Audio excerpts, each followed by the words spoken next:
Assalamualaikum warahmatullahi wabarakatuh. Waalaikumsalam Waalaikumsalam warahmatullahi warahmatullahi wabarakatuh. wabarakatuh. Baik, kami dari kelompok 3. Di sini kami akan mempresentasikan atau juga memaparkan materi dari kelompok kami tentang manajemen siswa dan perkembangan wakaf di Indonesia. Adapun dosen pengampu yang mengajar kami adalah Ibu Ria Agustina. Sebelum itu kami akan memperkenalkan anggota kelompok kami. Yang pertama terdiri dari Dea Aura Embita, saya sendiri Bayu, Kurnia Yusti Febrianingsi, Emiksan Aditya, dan juga Puja Trikusuma. Langsung saja kami akan masuk ke materinya.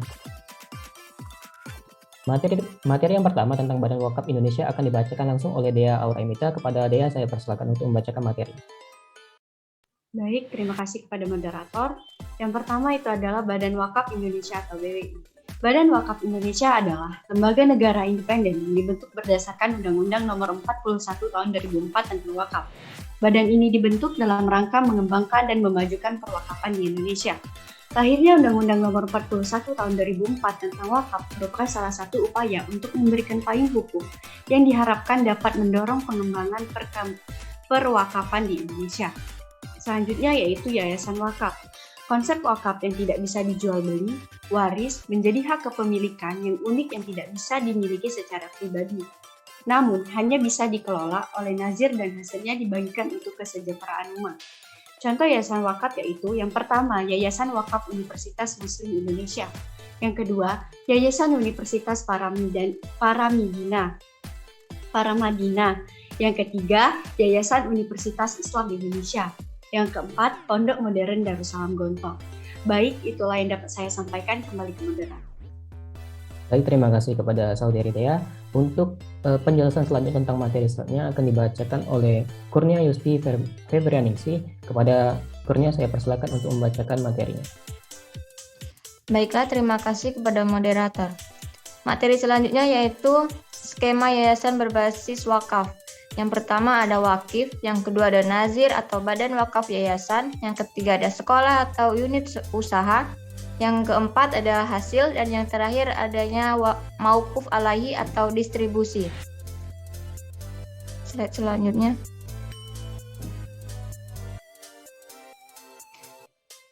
Wakaf asuransi. Wakaf polis asuransi adalah mewakafkan dana yang berada pada polis asuransi kepada badan atau lembaga wakaf.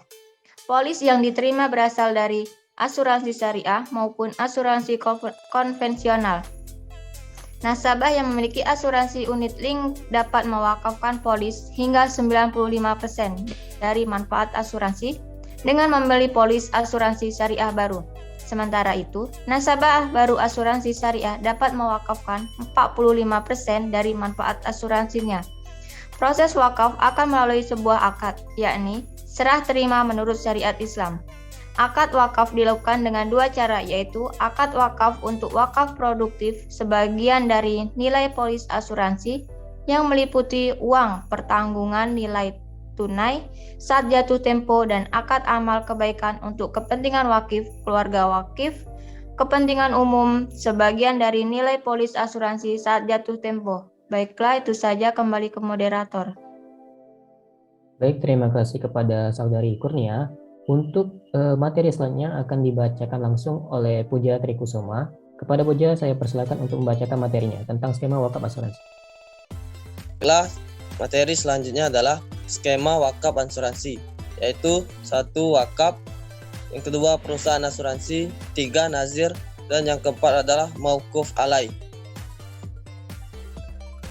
Selanjutnya, wakaf link sukuk merupakan salah satu bentuk investasi sosial di Indonesia, di mana wakaf uangnya dikumpulkan oleh Badan Wakaf Indonesia selaku nazir melalui BNI Syariah dan Bank Muamalat Indonesia sebagai lembaga keuangan syariah penerima wakaf uang, akan dikelola dan ditempatkan pada instrumen sukuk negara atau SBSN, surat bank berharga syariah negara, yang diterbitkan oleh Kementerian Keuangan.